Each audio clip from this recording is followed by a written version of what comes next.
Hey guys, welcome to my channel. என் பேர் அஜய். இந்த வீடியோவில் நம்ம என்ன பார்க்க போகிறோம் பார்த்தீங்கன்னா, இந்த சேனலோட ஒரு இன்ட்ரடக்ஷன் தாங்க. இந்த சேனலில் என்னென்ன மாதிரி கண்டென்ட்ஸ்லாம் போட போகிறேன், யாருக்குமே இது யூஸ்ஃபுல்லாக இருக்கும், எப்போல்லாம் இந்த கண்டென்ட்ஸ்லாம் போட போகிறேன் அப்படின்ற இன்ஃபர்மேஷன் நான் ஷேர் பண்ண போகிறேன். வாங்க வீடியோக்குள்ளே போகலாம். இந்த சேனலில் என்ன மாதிரி வீடியோஸ் பார்க்க போகிறோம் அப்படின்னு பார்த்தீங்கன்னா, ஒரு வெப் டெவலப்மெண்ட் கோர்ஸ் வீடியோஸ் தான் நம்ம பார்க்க போகிறோம். ஸோ வெப் டெவலப்மெண்ட் அப்படின்னு சொன்னீங்கன்னா நிறைய ப்ரோக்ராமிங் லாங்குவேஜஸ் இருக்குது அது செய்கிறதுக்கு. அதாவது HTML, CSS, JavaScript, NodeJS, Angular, Vue, React இந்த மாதிரி நிறைய ப்ரோக்ராமிங் லாங்குவேஜஸ் இருக்குது. வெப்சைட் டெவலப் பண்ணுறதுக்கு தேவையான விஷயங்கள் மட்டும் இல்லாமல் நம்ம வந்து என்ன பண்ண போகிறோம் அப்படின்னு பார்த்தீங்கன்னா, அதுக்கு ரிலேட்டடான இன்ஃபர்மேஷன், அதாவது இன்டர்நெட் அதை ஹோஸ்ட் பண்ணுறது, எப்படி உங்களுக்கு டொமைன் வாங்குறது, அந்த மாதிரி விஷயங்களையும் நம்ம வந்து பேசிக்ஸ்லேருந்து கவர் பண்ண போகிறோம். என்னோட பேக்ரவுண்ட் அப்படின்னு பார்த்தீங்கன்னா, நான் ஒரு கம்ப்யூட்டர் சயின்ஸ் இன்ஜினியரிங்க. நான் இந்த ஃபீல்டில் ஆல்மோஸ்ட் 7+ இயர்ஸ் ஆஃப் எக்ஸ்பீரியன்ஸ் இருக்குது.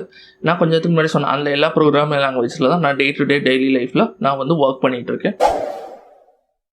இந்த சேனல் யாருக்கெல்லாம் ஹெல்ப்ஃபுல்லாக இருக்குன்னு பார்த்தீங்கன்னா, ஸ்கூல் ஸ்டூடெண்ட்ஸ்லேருந்து, காலேஜ் படிக்கிறவங்கலேருந்து, கம்ப்யூட்டர் டிபார்ட்மெண்ட் முடிச்சுட்டு இந்த ஃபீல்டில் இருக்கணும்னு நினைக்கிறவங்க, இல்லை இதை பற்றி எனக்கு தெரியல, நான் புதுசாக கற்றுக்கணும்னு நினைக்கிறவங்க எல்லாருமே இந்த சேனலை நீங்கள் கண்டிப்பாக ஃபாலோ பண்ணலாம். அவ்வளோதாங்க இந்த சேனலோட இன்ட்ரடக்ஷன். நெக்ஸ்ட் வீடியோவில் நம்ம என்ன பார்க்க போகிறோம் அப்படின்னா, பேசிக் மிஸ்கன்செப்ஷன். அதாவது நிறைய பேர் இந்த ஃபீல்டுக்குள்ள நுழையும் போது இதுதான் வெப் டெவலப்மெண்ட்டா, இல்லையே இதுவும் தானே வெப் டெவலப்மெண்ட் அப்படின்னு ஒரு கன்ஃபியூஷன். அதாவது மெயினாக ப்ரொடாமினெண்ட்டாக பார்த்தீங்கன்னா வெப் டிசைனுக்கும் வெப் டெவலப்மெண்ட்டுக்கும் நிறைய கன்ஃபியூஷன் இருக்குங்க. ஸோ அதை கிளாரிஃபை பண்ணுறதுக்கு தான் நான் அடுத்த வீடியோ உங்களுக்கு வந்து வெப் டெவலப்மெண்ட்னா என்ன, வெப் டிசைனிங் என்னன்னு இண்டிவிஜுவலாக ஒவ்வொன்றா எக்ஸ்பிளைன் பண்ண போகிறேன். ஸோ அடுத்த வீடியோவில் பார்க்கலாம். Until then bye, take care.